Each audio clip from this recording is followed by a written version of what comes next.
Hello, EDL 602 students. It was so great seeing all of you this morning on our virtual class. I always enjoy those class sessions because of the class participation, and y'all did not disappoint. Thank you so much for your participation. So this is week 6 that we are going into. Wow, we have really gone through some weeks, y'all. I am going to screen share because we're going to talk about all the things that are due during this week's class. I did get some really good questions over the last virtual, so I did want to come on and address some of those things that you guys were questioning. So week 6, you are looking at domain 6, resource management, and we spent a little bit of time talking about domains 5 and 6 during our class session. So I feel like you're all experts on that. Now, let's look at all the fun things that you guys are working on. We covered your SMART goals and the fact that it is coming up, your SMART goals project is coming up due later in this month. So June 30th, we are turning in part 2 of the SMART goals, and we talked about what that would all entail. So with that being said, please pay attention to all of these resources as we start talking about the SMART goal itself. Because when we reference SMART, we're talking about a specific thing that we are targeting, a specific goal, the who, the what, the where, when, why, and which. Is it measurable?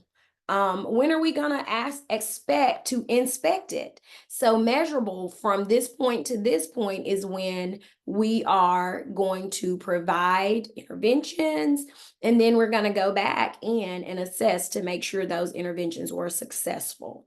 Is it attainable? Did we pick something that we can accomplish in a timely manner? So we're going to make sure the goal is not out of reach or below the standard performance. Is it relevant? Is this something worthwhile to work on? Is this goal worthwhile, and will it meet your needs? Is it something that is consistently an issue for our students? And is it timely? When?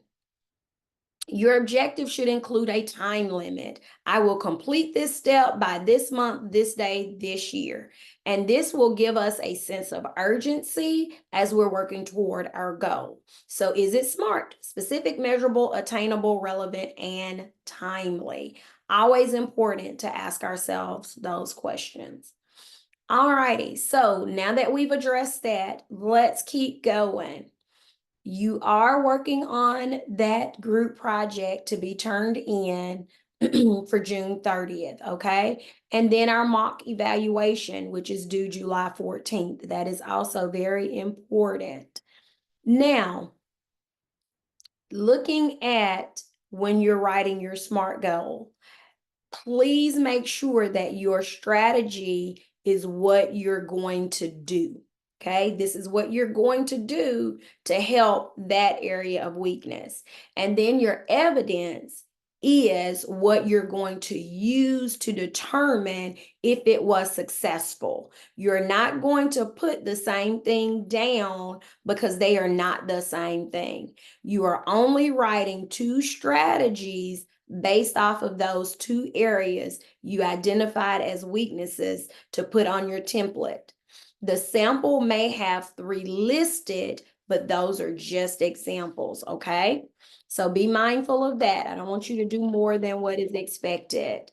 So you only have to have 2 strategies. So talk as a group to determine these strategies. The strategies should be different areas you have identified. You are to come up with your timetable, the person that's responsible for it. So all of those things need to be addressed and completed within that time frame that you have listed there, okay? So strategies, who's responsible, what is our timeline to get these things done? I want you all to remember you have to do a narrative portion. And I want you to remember that Marzano talks about a root cause. What could have caused these issues? And we went into detail on that when we started talking about root causes at the end of our virtual meeting. let's not only look at COVID, be specific about the root cause. Write one page about this section, but you do not need 2 or 3 pages. Only one page will get that covered. Go through the requirements, looking at your rubric for this assignment submission, okay? Now, I want you to pay attention that in your textbook, under chapter 7, it does discuss the evaluation process. So keeping in mind that what's coming up next will be your evaluation rubric for July 14th. I'm skipping ahead just a little bit. I'll come back to the one before. July 14th, you have your Mississippi Growth rubric evaluation that's due. So I want you to pay attention to chapter 7 in your textbook, page 154. There's a flow chart that's provided there for you to review, okay? So let's go back up to week 7. And I'll discuss a lot of week 7 things on the next video, but I do want you to know to be prepared to do your Dropbox for domains 5 and 6 coming up. But that's all for week 6, guys. You're turning in group project 2 for group 6. I mean, for week 6, not group 6, for week 6. And all of that is due for June 30th. Guys, I encourage you not to get behind on these assignments.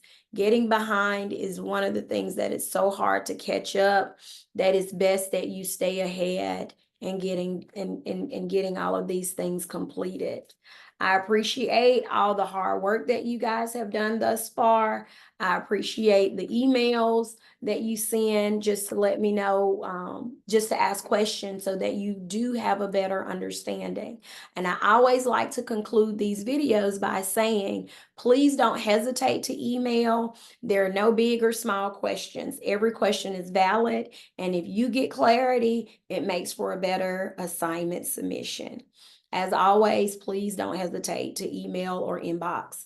I will get to you as quickly as possible. If it's been 2 days and you've not heard from me, it does not hurt my feelings for you to email me again. So never think that, oh, I'm bothering her. That's part of the gig. You're supposed to bother me with your questions and I'm supposed to answer. So please don't hesitate to do that. Enjoy your day. I look forward to seeing you guys on our last virtual call in July. And please look for week 7. It will be coming out shortly. Thank you and have a great rest of your week. Bye-bye.